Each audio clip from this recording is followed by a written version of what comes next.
Të nderuar miq të TI-s, selamu alaikum wa rahmatullahi wa barakatuh. Mirë se takojmë edhe sot në emisionin Në hijen e mëshirës, këtu pra gjatë gjithë muajit Ramazan, nga hënën e të premte nga ora 16 e pasaj vikendeve, siç e dini, pra është pyetje përgjigje me hoxhën doktor Shevçet Krasniqi në të njëjtën termin.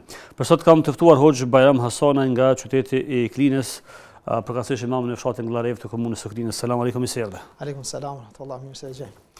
Faleminderit edhe nga ana juaj, jemi dakorduar të flasim pra për Ramazanin dhe të jetuajt me ndjenjën e Allahut se të sheh. Përndryshe në arabisht el muraqabe, nëse e shpjetova mirë. Atëherë hoxh, cili është kuptimi i kësaj fjale dhe cila është lidhja e saj me ihsanin? Bismillahirrahmanirrahim, alhamdulillahi rabbil alamin, wa sallallahu wa sallam wa barak ala abdihi wa habibihi al-karim nabiyina Muhammad wa ala alihi wa sahbihi wa sallam. Falënderim takojnë Allahut të madhruar, Allahun e falenderojmë, salavat, përshëndetje, dua tona më sinqerte të dërgojmë Muhamedit alayhi salatu wassalam, familjes së tij, shokëve të tij dhe mbi gjithë ata që trasojnë rrugën e tij deri në ditën e fundit të kësaj bote. El muraqaba është ndjenja se Allah subhanahu wa taala të shef në të folurit tanë, të vepruarit, në çdo gjë në jetën tonë dhe e din gjendjen e zemrës tënde. Është grad e lartë që besimtari e arrin do me jetu me ndjenjën se Allah subhanahu wa taala e shef vazhdimisht dhe e ka dro shikimin e Allahut subhanahu wa taala. El muraqaba është themeli i ihsanit. Ne e dim do grada më e lartë është el ihsan. Siç ka në hadithin e njohur si hadithi i Xhibrilit alayhi salam, kur ka ardhur pejgamberi alayhi salatu wasalam me mësufen, e ka pyet pejgamberin alayhi salam për islamin, e ka pyet për imanin edhe për ihsanin. Pejgamberi është përgjigj ka ihsani është an ta'bud Allah ka'annaka tarahu, me adhuru Allahun sikur më e pa. Fa in lam takun tarahu fa innahu yarak, nga se edhe pse ti nuk e sheh Allahun, Allahu të sheh ty. Kjo është grada më e lartë. Ihsani, me adhuru Allahun sikur më e pa. Ndërsa al muraqaba është me jetuar me ndjenjën se Allah subhanahu wa taala të sheh. Nuk ka mundësi njeriu me arrit në gradën e ihsanit pa arrit gradën e të jetuarit me ndjenjën se Allahu subhanahu wa taala e përcjell.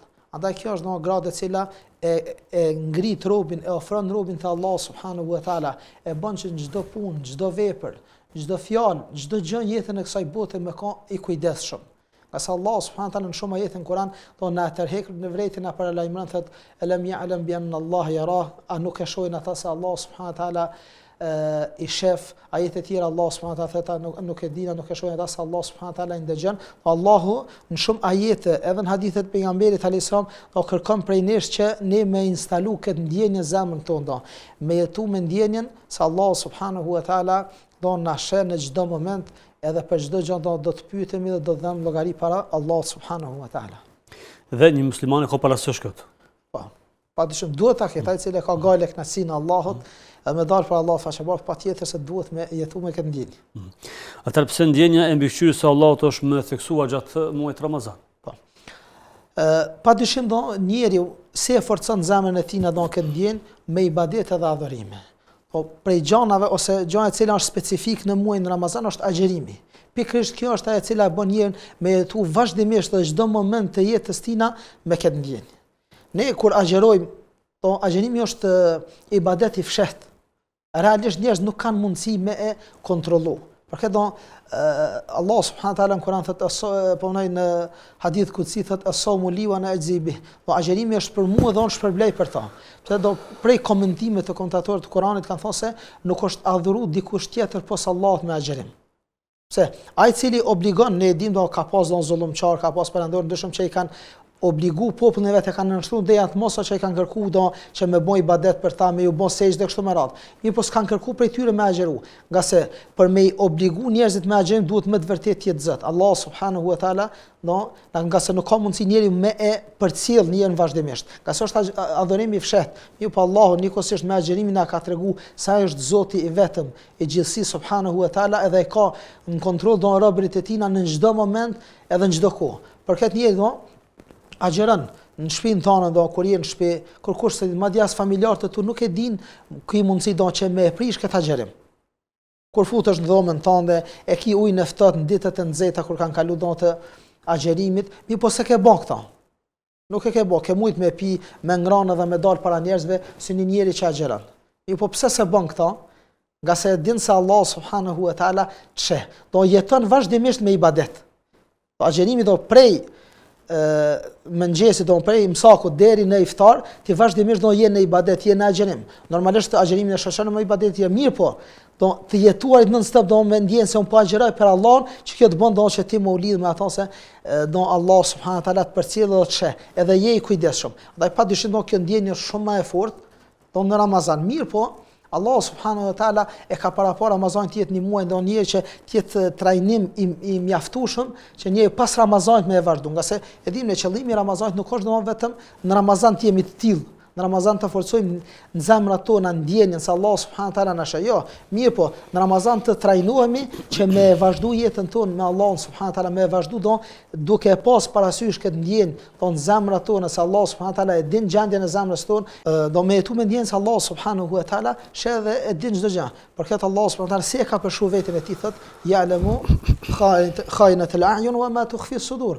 Allah është ai i cili e din domethënë lëvizjet e syrit të juaj edhe ato që e fshehin zemrat. Nuk ka diçka që ne e kemi në jetën tonë, në zemrën ato që e shohim dhe nuk e shohim që se din Allah subhanahu wa taala. Pastaj kur e kuptojmë këto dhe jemi të bindur, atëherë merremi me përmirësimin edhe me rregullimin e saj.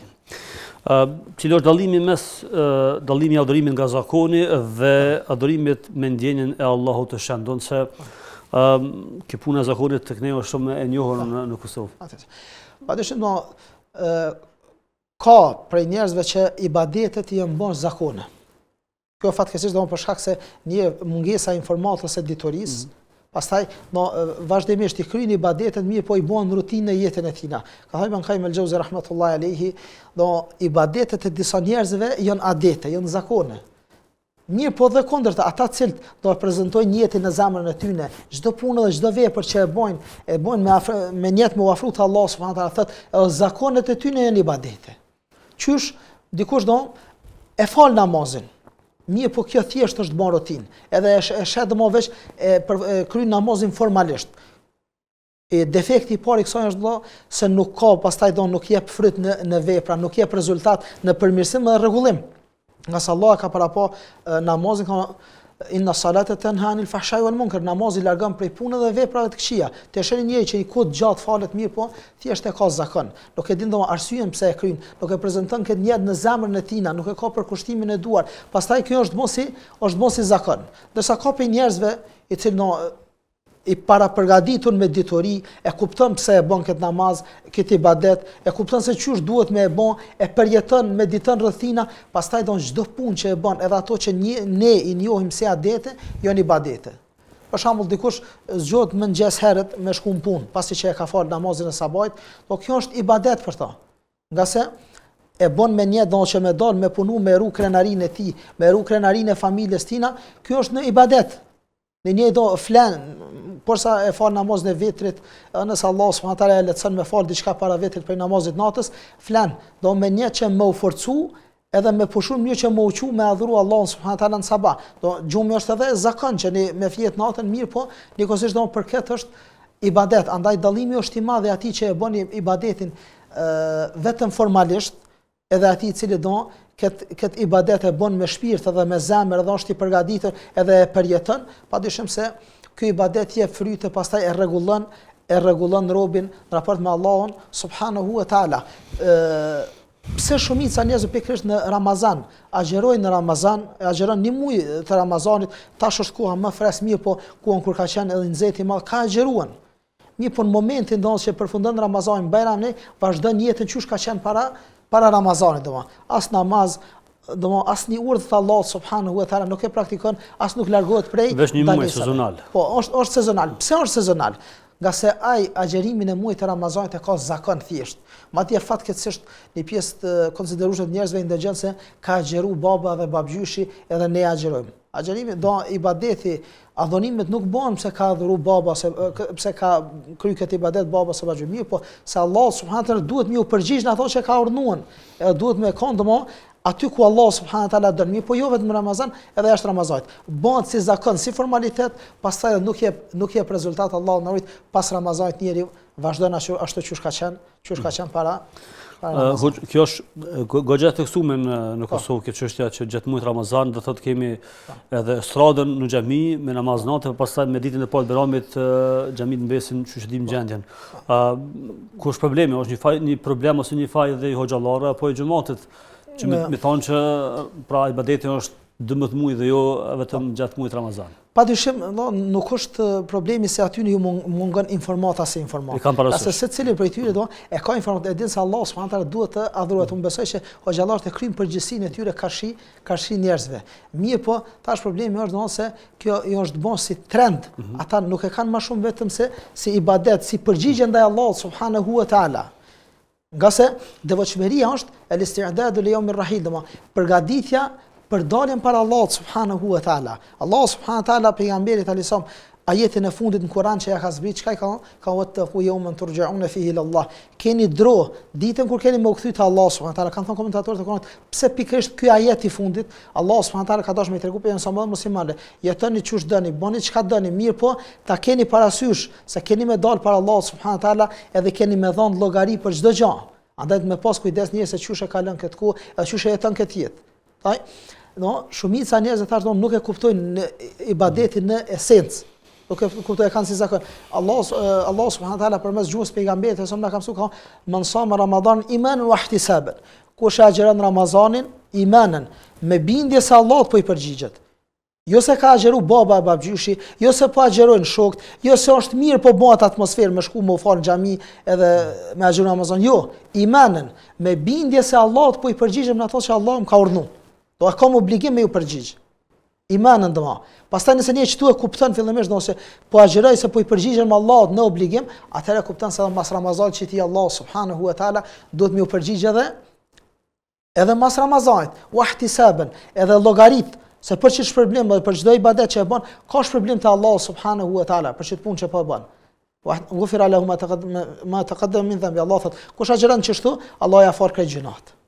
Mirë, por nëse sa agjeron çështu, nuk ka arrit domosht që agjerimi i tij me koproduktiv ose nuk ka arrit me bë agjerimin e tij çush Allah ka kërku, si pasojë e kësaj Allahu na rujt, po edhe nuk arrin domosht që Ramazani me afal gjunat atina, edhe pse kjo është një shans domë madhështore që pejgamberi alayhi salatu sallam ne edhim ka men raghima anfumrin men adraka Ramadan wa lam yughfar lahu. Do i nënçmunosh prej Allahut ai i cili e arrin Ramazanin, Ramazani nuk bëhet shkak që ai njeri më fal.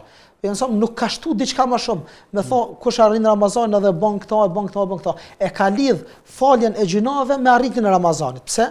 Do për shkak të mundësive të mëdha në Ramazan që njeriu me arrit faljen e Allahut subhanahu wa taala. Nga se Allah subhanahu wa taala ka opsion se man sam Ramadan iman wa ihtisaban ghufira lahu ma taqaddama min dhanbi. Kush agjeron Ramazanin me bindje se Allahut po i përgjigj duke llogarish problemin, Allah ja fal gjunat.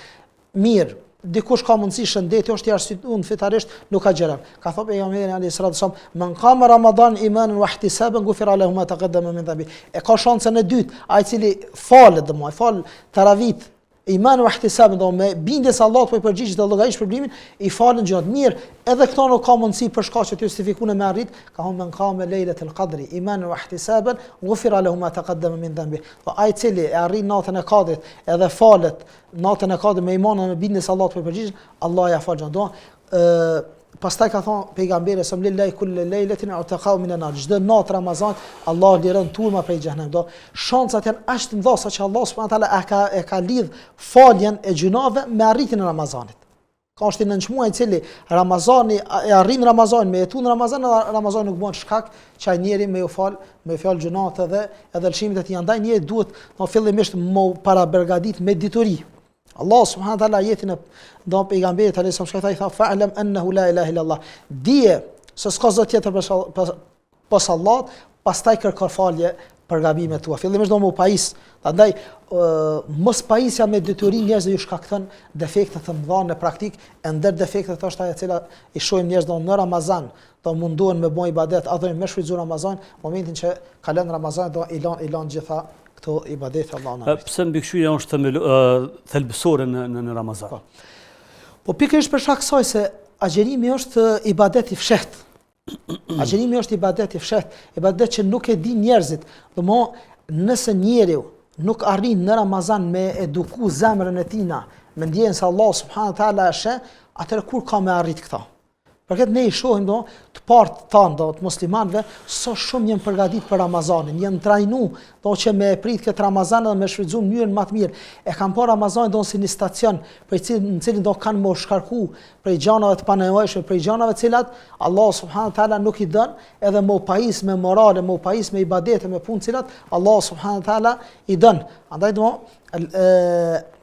thelbësore është që njeriu me arrit me instalu në zemrën e tij në Ramazan ndjenën se Allah subhanahu wa taala po e përcjell. Ka se çdo moment të jetës tina, gjatë ditës tina të agjerimit e ndjen prezencën e Allah subhanahu wa taala, e ndjen shikimin e Allah subhanahu wa taala, e ndjen përcjelljen që Allah subhanahu wa taala ja bën robit. Andaj është e kërkuar prej tij me kalit veten e tina në Ramazan, pastaj pas Ramazanit me marr këtë ndjenjë me vete edhe me jetu me to derisa ta takoj Allah subhanahu wa taala, nga se përndryshe ai njeri i cili nuk mundohet ose që vazhdimisht në jetën e tij me pas këtë ndjenjë lajthit, do është i ekspozuar shumë ndaj lajthitjes ose let mundet me deviju.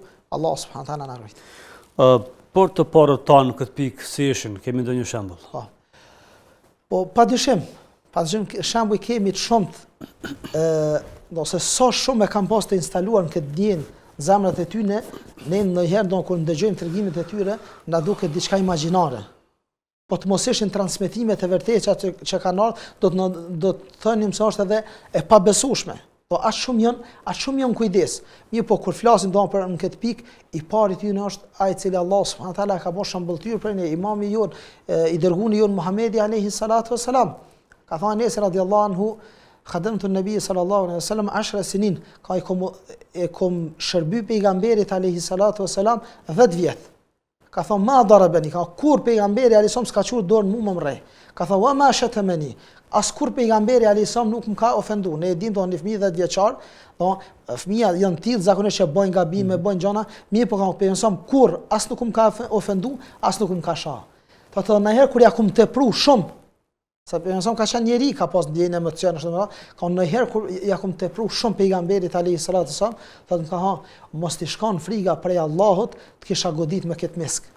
Me këtë misvak, ka pas misvakin dorë sa, ka mos ti shkon friga, mos ti shkon që kjo që ndjenja se e di që Allah subhanahu wa taala më sheh edhe më përcjell, edhe ka llogarit për to, të kisha rronë me një misvak. Do me qortu se çka mundet me dëmtu një misvak. Mirë, po edhe që aty pejgamberi alayhi salatu wassalam ka jetu me ndjenjen ose ka ditë se çdo gjë e vogël ose e madhe, Allah subhanahu wa taala çe edhe llogarit me ta. Pastaj kemi shembuj jashtëzakonisht shumë domethënë befasues të shokëve të pejgamberit alayhi salatu wasallam, edhe ata që kanë pasur në mirësi shokët e pejgamberit alayhi salatu wasallam. Kemi rastin e Ibn Omerit radhiyallahu anhu, besoj si rast shumë i njohur, mi po mësime ka shumë të mëdha. Kur Ibn Omer radhiyallahu anhu ka dalë në shkretir duke ecë, e ka pa një bari, një njeri thjesht duke i rujt delet, edhe është ofruar tek ai për me sprovu imanin e tina, me pa gjendjen e tina, me besimin në Allah subhanahu wa taala që ka. Edhe i ka thënë Ibn Omeri radhiyallahu anhu, ka mashet një dash për këtyne deleve që e ki, i ka thënë ky bari, i ka thënë inni memlukun mu'tamad, i ka thënë unë jam pasunie e zotnisë, edhe delet, edhe une jena prone zotriut. Do ka dashur me këto nuk janë prone jamja. Nuk kam drejtun që me menaxhu me to. S'kam drejtun me i shit këto. Ibn Omer radhiyallahu anhu i ka ku e ki zotriun, ku e ki pronar, ka thënë se është lart, është në Medinë.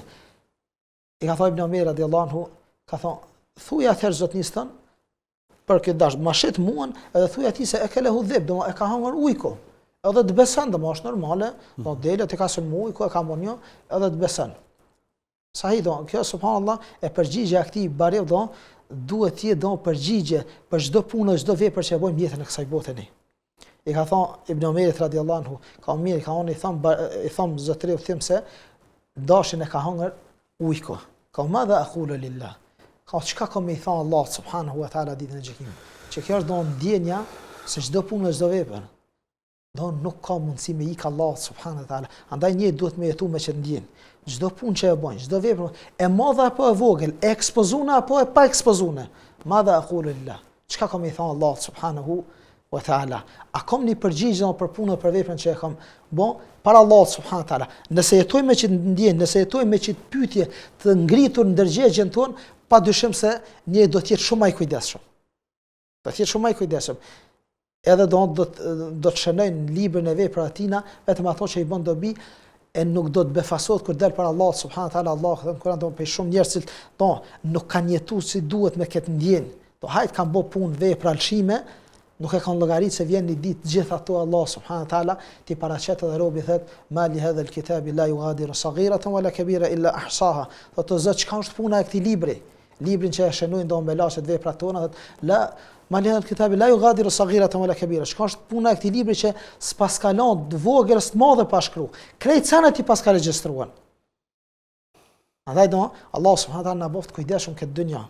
Apo për aty që jetojnë domosdoshmë me këtë pyetje të ngritur në ndërgjegjen tonë, çdo punë, çdo vepër, çdo fjalë që e flasim me pas dijen se a kam përgjigje para Allahut subhanahu wa taala, këtë që kam thonë, çka kam synu me këta. Para Allahut subhanahu wa taala am siguron komoditet që kjo apo Allahu na ruaj e kundërta. Pastaj shembujt janë jashtëzakonisht shumë. Pastaj është rasti në kohën e Omerit radhiyallahu anhu, i cili në kohën e xhilafetit e tij na ka dalë çdo natë për me i pa njerëzit, me pa gjendjen e tyre, me pa nevojat e tyre, vështirësitë e tyre të jetës së kështu me radhë, edhe një ditë prej ditësh e kanë dëgjuar një debat që është zhvilluar mes nanës dhe një vajze tre, e cila nana do më ka ardhur vajzën, i ka thonë vajzës vet uzduji lebana bil me ka përzije, çumshtin me ujë.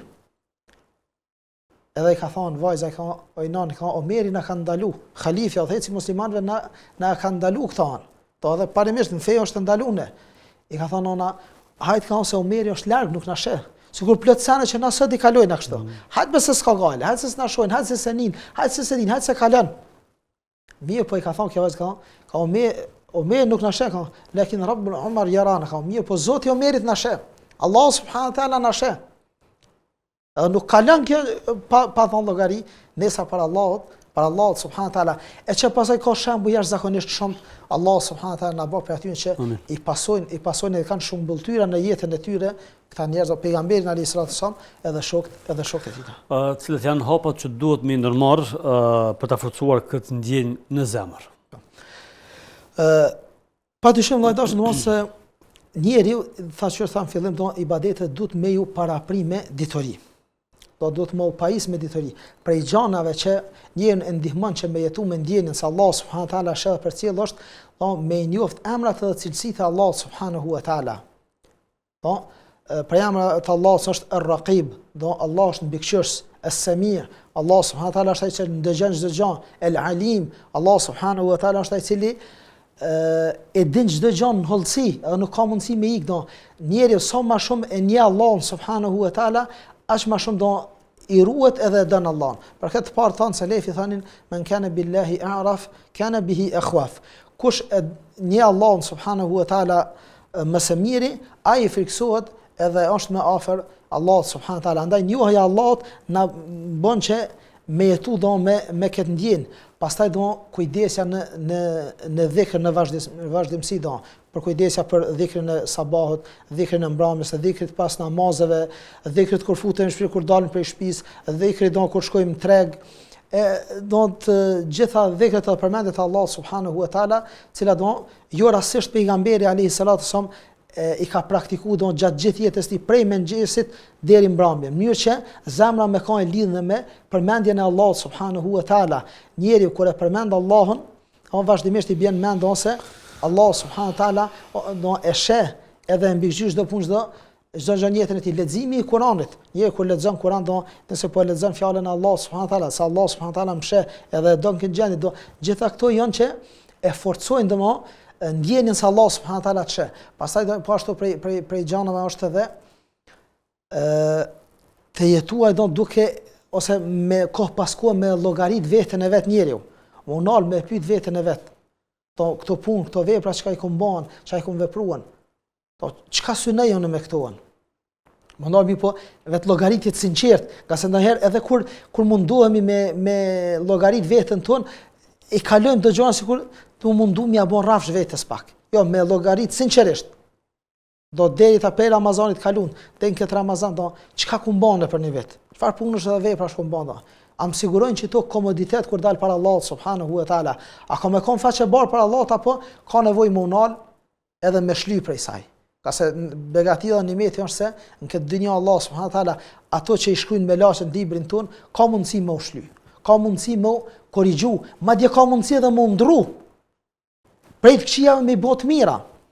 Mi po kur ka mundësi në këtë dynja, nëse njeriu ndalet sinqerisht, e llogarit veten e tij, e sheh punët dhe veprat e këqija, pendohet prej tyre, e fillon në rrugtim të ri me Allahun subhanahu wa taala, atëherë këto vepra të këqija krejt shlyen, edhe zëvendësohen me punë dhe vepra të mira, e kundërta asaj që kur dalim para Allahut subhanahu wa taala, njeriu ka vetëm gjykim me to, e nuk ka pastaj dash problem, po mendoj nuk ka mundësi për korrigjim. Për këtë Omeri radiallahu anhu i përkujton të sahabët shpesh, madje para kësaj Allahu na ka thënë në Kur'an, thotë ja alladhina amanu taqullaha wal tanzur nafsun ma qaddamat lighad. O ju që keni besu, keni frikë Allahun, le të shikon secili për ju çka ka përgatitur për nesër.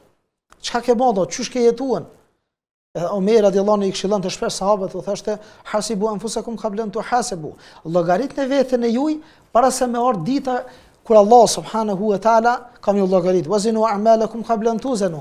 Peshoni veprat e juaja para se marr dita kur kam ja peshu këto vepra Allah subhanahu wa taala. Andaj do është të kërkuar që njëri vazhdimisht do përmes dhikrit, përmes leximit të Kuranit, përmes njohjes të emrave dhe cilësive të Allahut, me forcun këtë ndjen zemrën e tij. Për këtë pejgamberi alayhi salatu wasallam ishte aq i kujdesshëm, do që sahabët vazhdimisht ta çojnë kohën e tyre me ibadete, me dhikr, me përmendje të Allahut subhanahu wa taala. Për këtë dinë do hadith e njohur të Muadhit radhiyallahu anhu, i cili thot pejgamberi alayhi salatu wasallam një ditë e kapi dorën tëm. Thotë edhe vendosim dorën e tij, pastaj dorën tjetër e vendosim i dorën tëm. Do ka kap me dy dorë dorën e Muadhit radhiyallahu anhu për t'ia shpreh ngrohtësinë dhe afërsinë.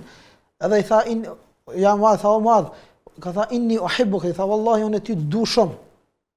Edhe ja dhani porosi, çka i tha? Tha fala tansa an taqul fi dubur kulli salat Allahumma a'inna ala dhikrik wa shukrik wa husni ibadatik. Mos harro që pas çdo namazi më thon Allahumma a'inna ala dhikrik. O Allah, lehtësoma dhe ndihmon me të përmend ty. Me të përmend vazhdimisht, nga se njëri do kur e përmend kanë shumë, kjo tregon se zemra e tij është e lidhur me ta. Kur zemra është e lidhur me ta, jeton me ndjenjen se Allah subhanahu wa taala çe dhe të përcjell. Cili është synimi bazë i besimtarit për Ramazan, nëse për në Ramazan? Po, padyshim do secili besimtar i cili e synon që synimi se cilët besimtar duhet të jetë do rregullimi i raporteve me Allahun subhanahu wa taala. Nuk ka dikush do në këtë dynjë e cili mund të më thonë se unë raportet i kam mirë edhe mjafton me i mbajt të raporte. Jo, derisa pejgamberi alayhi salatu wasallam do në Ramazan i ka shtu ibadet e adhurimet, kjo tregon domosdoshmë që synimi i tij ka qenë do që me i rregullu dhe me i forcu më shumë raportet me Zotin e tij.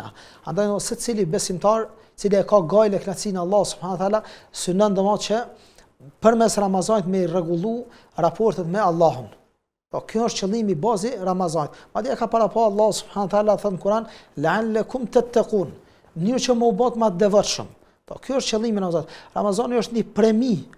Ramazani është një ofertë, marramendse që Allah subhanahu wa taala na ka jap që ne më rregulluar me ta. Andaj synimi i secilit besimtar duhet të jetë që mos më dal prej Ramazanit pa ju fal gjinat dhe mëkate. Tham për shkak mëshirës të madhe që Allah subhanahu wa taala e ka në këtë Ramazan. Për shkak ofertave të mëdha edhe të shumta që Allahu ja jep besimtarit. Tham pejgamberi Allah, sahabët shokët e pejgamberit alayhis salam, selefi ata që i kanë pasuar me mirësi, sahabët ka pas prej tyre që kanë thënë dietarë që sikur ti thuaj se nesër ki me vdek, s'ka pas çka më shtu prej punëve tina. Do vazhdimisht çdo moment jetës tyne kanë pas mbushur me ibadet dhe adhurim. Mirë, po kur ardh Ramazani, jo kur ardh para Ramazanit janë përgatitur 6 muaj ditë. Me dua që me arrit Ramazanin, me kalit veten në ibadet dhe në adhurim. Se kur të vjen Ramazani mos me dështu në asnjë mënyrë. Ne e dimë do edhe në jetën e kësaj bote zakonisht njeriu kur e ka një provim caktuar, kur e ka një gardë caktuar, e që për to ka rëndësi do përgatitet bajagi herët. Munduhet herë do me kry krejt përgatit, mos me i lën vend diçka rastësisht që me dështu. Mirë po, gjithçysh me qenë suksesshëm. Besimtari e kështu kështu Ramazanin. Do përcin duhet më përgatit shumë, duhet më marr shumë me thon, do me para përgatitjen për Ramazanin, mënyrë që në Ramazan me arrit edhe me shfrytzu shumë Ramazanin. Ne e dim zakonisht shumë prej muslimanëve sot kur vjen Ramazani shumë ankesat e tyre, jo kokdhimbja për shkak të xhimit ose ajo tjetra, pse do problemi është se ai nuk është përgatitur për Ramazan. Pastaj në Ramazan ka vështirësi në ibadet. Mi po ka për njerëzve që Allah subhanahu taala u ka lehtësuar në vop për tyre që i shohin do në Ramazan, e shfrytëzojnë Ramazan në çdo moment me lexim të Kuranit, me ibadet, me gjëra. Kjo s'vjen rastisht. Kjo janë pas një përgatitje gjatë para Ramazanit, pastaj njeriu arrin që në Ramazan me kur ose me vjen mirësitë e këtij muaji Allah subhanahu taala na mundsof me arrit, e na mundsof me agjeruan. Amin. Të hoxh, këto është fundi i këtij misioni, ka të kishim kohë dhe hapësirë. Faleminderit shumë dhe shpresojmë të takojmë herë tjera. Allah ju shpërbleft. Allah na pranoft ibadetet e adhurimet në këtë muaj e na nxjerrt Allah subhanahu taala të falur. Amin. Të nderuar shikues të rrethis, kaq për sot, takohemi në emisionin tjetër të radhës dhe mirë takoshim. Assalamu alaikum.